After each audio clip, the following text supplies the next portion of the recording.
Rasmga e'tibor bering. Bu vrach kardioxirurg bemorni 23 soat davomida yurak operatsiyasi, ya'ni yurak transplantatsiya, yurak ko'chirish amaliyotini amalga oshirib, uyga ketmasdan bemorni ahvolini kuzatib o'tiribdi.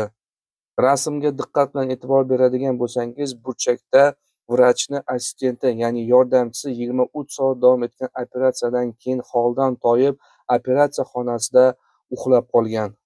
Bu voqea 1985-yil 5-noyabr Polshada bo'lib o'tadi. Unda vrach Zbigniew Religa bemorga yurak transplantatsiya, ya'ni yurak ko'chirish amaliyotini amalga oshiradi.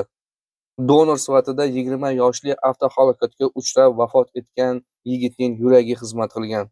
O'sha paytlarda yurak ko'chirish amaliyoti Polshada umuman oshirilmagan va vrach Zbigniew Religa bu amaliyotni birinchi bo'lib amalga oshirgan.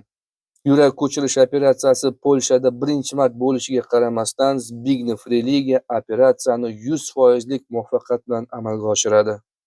Vrach operatsiyani shu darajada sifatli o'tkazadiki, bemor 92 yoshgacha umr ko'radi. Shunday fidoyi vrachga va uning yordamchisiga tasanno aytmasdan iloji yo'q.